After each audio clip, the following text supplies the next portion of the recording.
வணக்கம் நண்பர்களே, நான் உங்கள் டேக்ஸ் கன்சல்டன்ட். இன்றைக்கி நம்ம சேனலில் இன்கம் டேக்ஸ் ஃபைலிங்ஸில் ரிவைஸ் ரிட்டர்ன் பற்றி பார்க்கலாம். ஏற்கனவே நம்ம சேனலில் இன்கம் டேக்ஸ் ஃபைலிங்ஸ் பற்றி வீடியோஸ் நான் போட்டிருக்கேன். உங்களுக்கு வேணும் அப்படின்னா ப்ளேலிஸ்ட்டில் இன்கம் டேக்ஸ்னு இருக்கும், செக் பண்ணி பார்த்துக்கோங்க. இன்றைக்கி நம்ம ரிவைஸ் ரிட்டர்ன் பார்த்துடலாம். ரிவைஸ் ரிட்டர்னோட செக்ஷன் பார்த்திங்கன்னா 139 subsection 5 of the income tax act.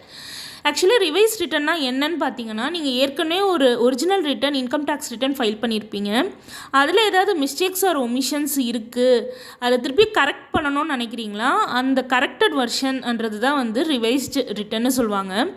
எந்த மாதிரி கரெக்ஷன்ஸ் வேணாலும் பண்ணிக்கலாம். ஃபார் எக்ஸாம்பிள், உங்களோட இன்கம் ஏதாவது ஒமிட் ஆகிருக்கோ இல்லைனா ரிப்போர்ட் பண்ணியிருந்தாலோ நீங்கள் ரிவைஸ் ரிட்டர்ன் ஃபைல் பண்ணிக்கலாம். அதே மாதிரி உங்கள் டிடக்ஷன்ஸ் தப்பாக க்ளைம் பண்ணியிருக்கீங்க, இல்லைனா உங்களோட ஐடிஆர் ஃபார்ம் செலெக்ஷன் தப்பாக இருக்குது, இல்லை அப்படின்னா உங்களோட பர்சனல் டீட்டெயில்ஸ் இல்லைனா பேங்க் டீட்டெயில்ஸ் ஏதாவது இன்கரெக்டாக இருக்குது, இந்த மாதிரி எந்த காரணத்துக்காகவும் நீங்கள் ரிவைஸ் ரிட்டர்ன் ஃபைல் பண்ணிக்கலாம்.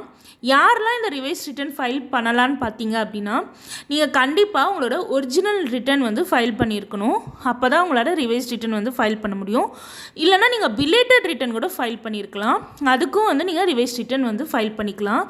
பிலேட்டட் ரிட்டர்னா என்னன்றது ஏற்கனவே நம்ம சேனலில் நான் வீடியோ போட்டிருக்கேன். அதோட லிங்க் நான் இந்த வீடியோக்கு கீழே வரும், வேணும்னா செக் பண்ணி பார்த்துக்கோங்க. இப்போது இந்த ரிவைஸ்டு ரிட்டனுக்குமே ஸ்பெசிஃபிக் டைம் லிமிட் இருக்குது.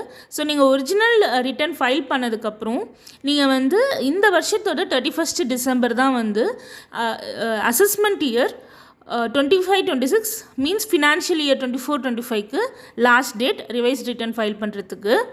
ஸோ இந்த ரிவைஸ் ரிட்டர்னில் நம்ம ஃபாலோ பண்ண வேண்டிய இம்பார்ட்டண்ட் ரூல்ஸ் பார்த்திங்கன்னா, நீங்கள் ரிவைஸ் ரிட்டர்ன் பண்ணதுக்கப்புறம் கண்டிப்பாக வெரிஃபை பண்ணியே ஆகணும். இப்போ இந்த வெரிஃபைன்றது எல்லாத்துக்குமே இப்போ கம்பல்சரியாக இருக்குது. அதே மாதிரி தான் ரிவைஸ் ரிட்டர்னுக்கும் கம்பல்சரியாக நீங்கள் வெரிஃபை பண்ணணும். இந்த ரிவைஸ் ரிட்டர்ன் பண்ணுறதுனால உங்களுக்கு எக்ஸ்ட்ரா பெனால்ட்டி எதுவுமே வராது. சப்போஸ் உங்கள் இன்கம் ஏதாவது சேஞ்சஸ் இருக்குது, இன்க்ரீஸ் பண்ணியிருக்கீங்கன்னா அதுக்கு தேவையான டேக்ஸ் மட்டும் வருமே தவிர பெனால்ட்டி மாதிரி எதுவுமே உங்களுக்கு வராது. நீங்கள் ஒன்ஸ் ரிவைஸ் ரிட்டர்ன் நீங்கள் ஃபைல் பண்ணிட்டீங்கன்னா உங்களோட ஒரிஜினல் ரிட்டர்ன் இல்லைனா பிலேட்டட் ரிட்டனை அது ரீப்ளேஸ் பண்ணிவிடும். அதை ஞாபகம் வச்சுக்கோங்க. நீங்கள் ஃபஸ்ட்டு ஃபைல் பண்ணியிருக்கிற ஒரிஜினல் ரிட்டர்ன் இல்லைனா பிலேட்டட் ரிட்டர்ன் ஆட்டோமேட்டிக்காக சேஞ்சஸ் ஆகிட்டு ரிவைஸ் ரிட்டனுக்கு வந்துடும். நாங்கள் ரிவைஸ் ரிட்டனை த்ரூஅவுட் தமிழ்நாடு அஃபோர்டபுள் காஸ்ட்டில் பண்ணி கொடுத்துட்ருக்கோம். உங்களுக்கு ஏதாவது ரிக்குவயர்மெண்ட் இருந்தால் ஸ்க்ரீனில் தெரிகிற நம்பருக்கு காண்டாக்ட் பண்ணிக்கோங்க. இந்த மாதிரியான ஃபினான்ஷியல் ரிலேட்டடான வீடியோஸை தெரிஞ்சுக்க எங்கள் சேனலை சப்ஸ்கிரைப் பண்ணிக்கோங்க. கூடிய சீக்கிரம் நெக்ஸ்ட் வீடியோவில் உங்களை பார்க்குறேன். தேங்க்யூ.